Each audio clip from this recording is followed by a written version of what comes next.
incwadi esiphetha kuyona i-blank page kodwa ine-message phakathi.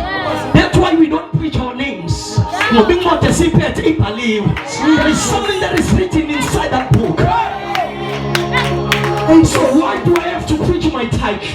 Because incwadi enikezwe yona ayibhaliwe uMabasa. uMabasa is just an umbrella enganikezwa yona ngisemhlabeni. Kuba ngabe ngithi ngumntwana kaNkulunkulu ngasezulwini. Kodwa ke uNkulunkulu wenza ngamabomu ukuthi singene kuma-umbrellas. Now, uyabhala uPaul. Right Paul. Uma ebhala uPaul, useyaphuma lo. Ngoba ijele lalingekho permanent kuye. Beli-temporary. And prophet, ijele lakho li-temporary. Wena sewukhale wayitshela ukuthi ijele lakho li-permanent. Revival sizokutshela ijele lakho li-temporary. Amen. Lizelayo bethu uyabulala ejele kodwa ejele usuyaphuma wena. Sewuyaphuma awushayo seduze ngathi uthi ngiyaphuma ejele ngiyaphuma ejele kodwa lizelayo ngiyaphuma.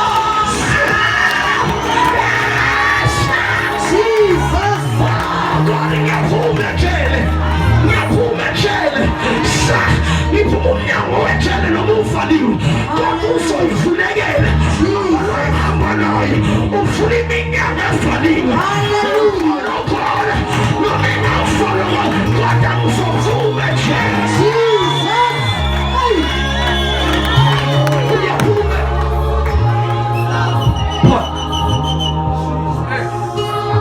Uthi Paul, honestly, please.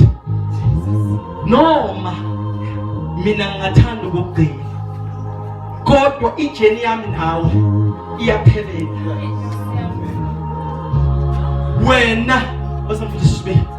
Wena please alubamba ngahlobo ngesandla usathi Paul, please Onesimus, thatha le ncwadi usayibhalile usathi mfundisi uphile encwadini.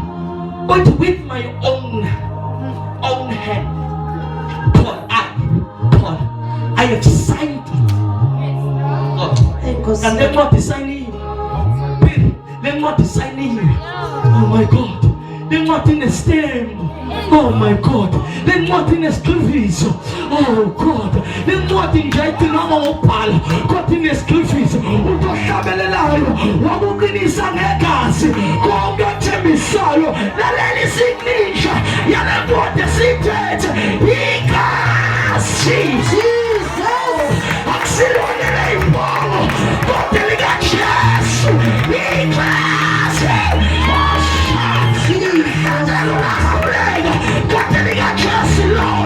And then from 70, the blood, it was the blood of Jesus.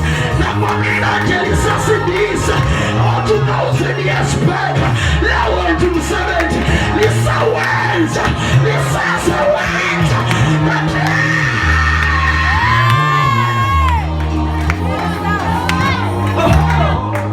no. Not. Pattern not. The Bible says, Oti, Yakela. Jango ngikunika le ncwadi khuluma uPaul. Jango ngikunika le ncwadi. Ngicela ungahambi wedwa. But thatha uTitus. Thatha uTitus. Hambe naye. Ngoba mawuphethe incwadi awuhambi wedwa. Khona uhamba naye. Listen to me. Before we get to exercise, listen to me. UTitus, igama elithi Titus lisho ukuthi chance. Again, memezele endaweni yaseRockdale etendeni elimhlophe lisemagroundini ukuthi unabantu abazonikeza uTitus. Njengoba shumayo uTitus useduze kwakho.